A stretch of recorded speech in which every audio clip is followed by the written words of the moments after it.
it's just simply here at USAA, we don't acknowledge building code. manufacturing warranties.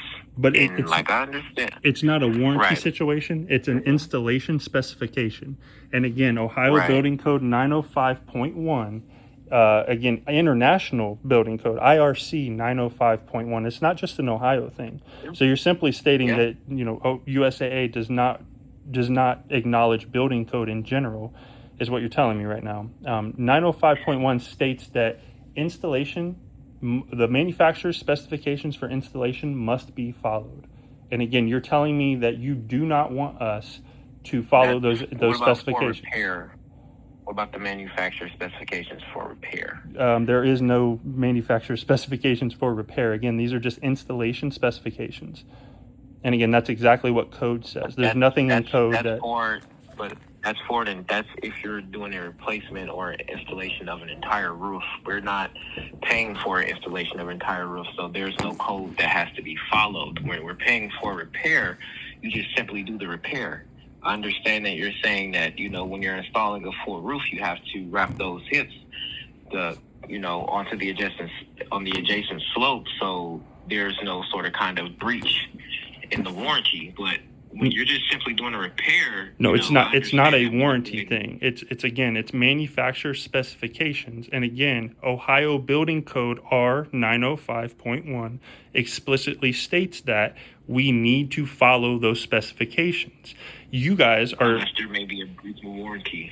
No, it's not. It's not a warrant. That's what I'm saying. It's not a warranty issue. I never said that it was a warranty issue. It's explicitly a specification, an installation specification from the material manufacturer that you guys are having us.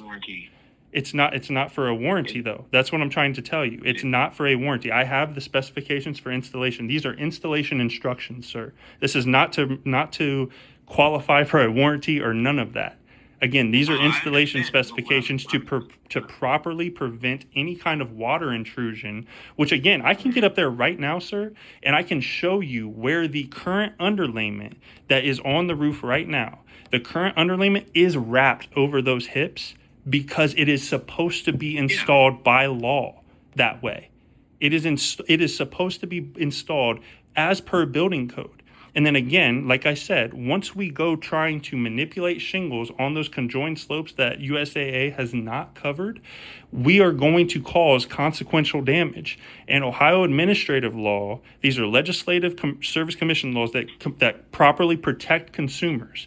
It explicitly states that when a loss requires replacement of an item or part, any consequential, and again, I emphasize or part, that means or repair, any consequential physical damages incurred in making such repair or replacement not otherwise excluded by the policy shall be included in the loss.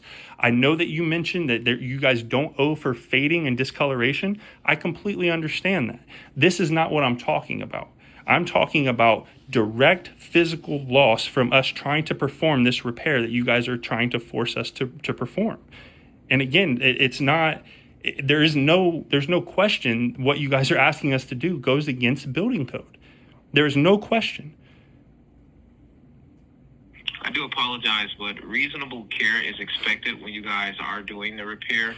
And if there is going to be indirect damages along the line, he still has the coverage, which will then be there to extend if there will be any damage that is down the line, and if down the line damage is so severe where it requires a replacement of the entire roof, then once again the coverage is there to extend. But for this certain circumstance, what we're dealing with now, we are going to stand with our determination to pay for repair. Sir, you are aware that we can reach out to the Department of Insurance and cause a massive headache for you guys, correct? Like, again, everything is documented, everything is properly taken care of on my end. Again, I have no issue in instructing Dr. Kerner of how to move forward with this.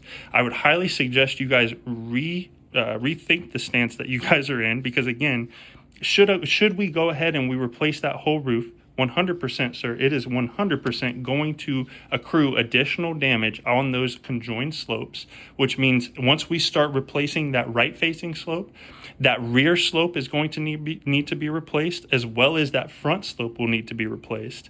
And then once we start replacing those slopes, then that conjoined slope on the left side where the chimney is also going to need to be replaced.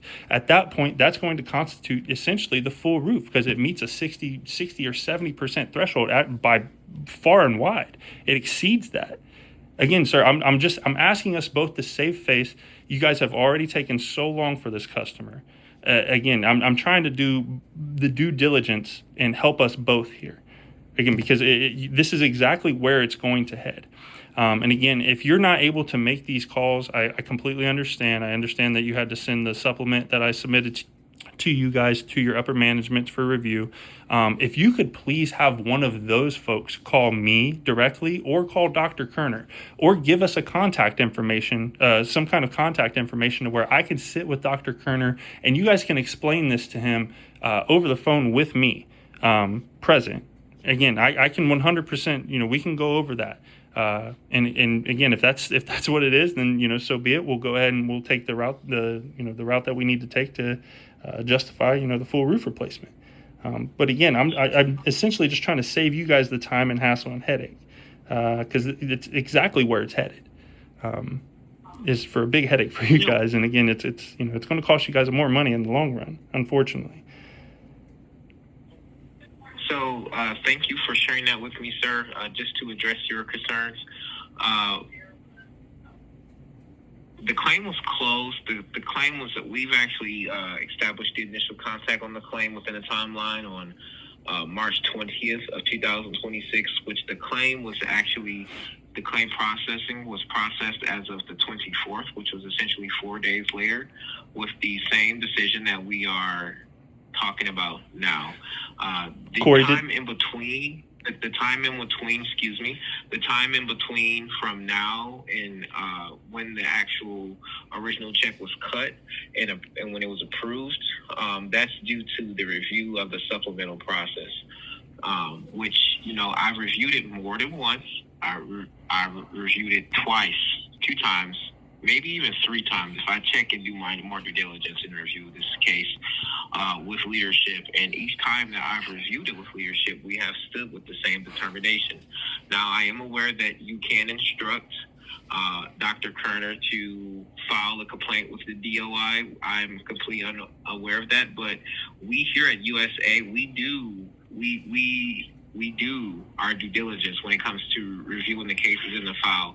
So if that's something that you would like to instruct Dr. Kerner to do, that's fine. But in the meantime, we are still going to stand with our determination to repair versus replace the entire roof. The roofing system, as I look here, give me just a quick second as I take another look at this thing. The roofing system, it's 11 years old, and it's protected by 30-year laminate shingles.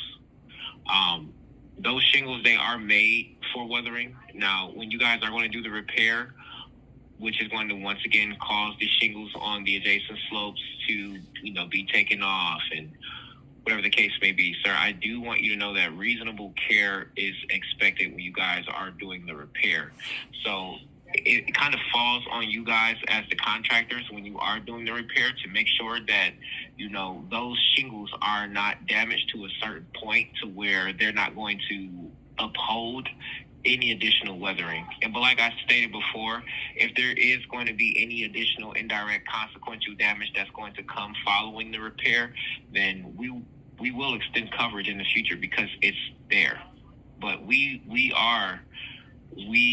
I said before, we're going to stand with our decision for a repair versus a replacement. And if you would like to instruct Dr. Kerner to follow the DOI, then you're more than fine to do that also. And I don't have an issue having a manager from leadership reach out to you for this conversation. Yes, I would greatly appreciate that you do. But I just wanted to confirm, like I said, over the phone here, you are instructing us to not follow building code and to perform the repair on Dr. Kerner's roof, correct? Well, you got the building code that's essentially I just need a yes or no, in Corey. reference to, I just need a yes or no. No, I can't answer that because I can't answer that with a yes or no because Have I? the question that you're asking. But have I not The made it question that extremely you clear to you though? Like, but is it not clear look, that what I've just explained to you, all of this is stuff that you can look up one on your second. computer right now, and I can direct you to these pages. I can direct you to these codes. I can direct you to the installation specifications. I can direct you to all of these things. And again, if you're talking about doing your due diligence, like you say you are, and USAA does their due diligence, and you're representing USAA, I would highly recommend that you look into these building codes, and I would highly recommend that you look into these manufacturer specifications for installation before we get off this phone call. I would love to help you go over these things. I would love it. Again, sir, you've said it yourself. You've been on roofs before. You've been on the opposite side of things. You know exactly how these things go. You know exactly how these things should be installed. You know exactly how these roofs should go on. And if you don't, then I would be more than willing to help you understand. Like I said, I'm trying to be very cordial here about things. I'm trying to essentially mitigate a bigger headache for everybody here. Again, you guys are probably potentially going to lose a client over this. Like, this is, it's something that's just egregious in my opinion. Again, my opinion is nothing as the contractor, but again, I'm just trying to help. I'm trying to help. I'm trying to do the best thing that I can. So again, I urge you. I am also, sir. Which I am also. I completely understand. Your point of things, but you have to understand our point also. Are you able to Google? Will you type into your Google IRCR 905.1? I do apologize, but I am not actually able to Google that due to the fact that we are located inside of a secure room with limited access. But what I can say is that, once again, sir, the code that you're referencing, that's in reference to a complete new installation and not a repair. No, it's not. Nowhere in the code does it say anything about a full replacement or repair. I'm going to read it to you right now. Roof coverings, R905.1, roof covering application. Roof coverings shall be applied in accordance with the applicable provisions of this section and the manufacturer's installation instructions, unless otherwise specified. Correct. That's exactly what I've said. That's what I've been saying. And again, it goes on to say, unless otherwise specified in this section, roof coverings shall be installed to resist the component and cladding load specified in table R301.2.1 parentheses 1, adjusted for height and exposure in accordance with table R301.2.1 parentheses 2. Again, sir, there's nothing in this section. You will find nothing in any of these code sections that states anything about a repair versus a full replacement. It is simply installation specifications, installation instructions. You're asking us to go against their installation instructions. And now I'm going to read to you from the direct GAF installation instructions for felt buster high traction synthetic roofing felt. Overlap. Over here on step 4, standard installation instructions, 412 slope or more, overlap felt buster, high traction synthetic roofing felt before fastening. A says overlap 3 inches at the side lap. Extend felt buster, high traction synthetic roofing felt 3 inches over the preceding course, using the line at the top of the printed grid to help align the 3-inch overlap. B says overlap 6 inches at the end laps. End laps should overlap a minimum of 6 inches and be offset from adjacent end laps by 3 inches, meaning at least 12 inches of overlap, or 12 inches of that shingle on that conjoined slope when we run them over the hips. Again, if we cut them straight down the hips, okay, they're going to be all congruent and parallel. That's not up to installation specifications for this specific material. And again, this is proprietary material to the same exact shingle that is on the roof that we have the ITEL proving. Okay, so again, we are going to have to remove the shingles on the conjoined slope. Some of them may be partial shingles, some of them may be full shingles, but they will have to be removed as they will be manipulated. And again, there's going to be matting transfer, there's going to be creasing and granular loss, which is going to inhibit the water shedding capacity of that roofing product. You guys are not allowed to we are not allowed to put that back on. You guys are not allowed to have us put that back on. Again, this is with us taking the utmost care. Our guys are professionals. I'm a professional. We run a professional company. We do this all of the time. And again, I reiterate, if you have been on this side of things, you should know that these things occur like this. So again, when we go to remove those conjoined slope shingles, we have to go at least 1 foot over onto that conjoined slope, 1 foot. Okay. Mm-hmm. And when we go to do that, like I said, numerous shingles of all sizes are going to be have to be removed and manipulated on that side. Again, Dr. Kerner has high winds that came through. They've peeled those shingles off that right facing slope there, and they have torn them. And again, it's done numerous types of damage to those shingles. When we go to repair and do this such repair that you guys are asking us to do that's against the building code, when we go to do this, those shingles are going to accrue matting transfer. They are going to accrue that granular loss, and they are going to accrue creasing and folding. There's just nothing that we can do about it. And on top of that, I would even go as far as to say they're going to be delaminating. I was the one that took the ITEL shingle from the roof to have it tested. Again, your guy wouldn't even take it. And it's because, I get it. It's a liability thing. But at the same time, sir, I was the one that was out there doing the work to the shingles, manipulating them. I sent you guys the photos that show the matting transfer, the creasing of the shingles above and around the shingle that I took from the ITEL. And again, that's just me simply trying to reinstall and prove to you guys that the colors don't match. That, again, it's a uniform, reasonable appearance thing at that point. And again, when we go doing that conjoined slope repair, if you guys are making us do this repair and we go manipulating the shingles on that front slope and on that rear slope, we're going to have to repair those shingles. And at that point, it's not going to be a uniform, reasonable appearance on those slopes. So again, I reiterate, like, I don't understand why this has to go any further than what I've just spoken and said to you guys. I've proven the point. You clearly understand me. And again, you're asking us to do a repair that's against building code. I explained exactly why it was against building code as well just now. Yep. You did. You totally did, sir, which I do thank you for that. Like I said, sir, I just can't. I've had the thing reviewed. I've had the case reviewed more than once. Are you able? The case reviewed twice. Are you okay? Are you able to have one of your higher ups that you've reviewed the case with? Are you able to have them reach out to me directly? I can go ahead and set a task here for them to reach out to you, which I can't guarantee you that the outcome is going to change. Again, I would really like to speak with them, and then again, I would like to if I cannot get Dr. Kerner in person, I would like to get him on the phone with us as well in a 3-way call. That way, I can go over all of this documentation, like I just explained to you, with them, and have him on the phone. That way, he can hear this whole thing.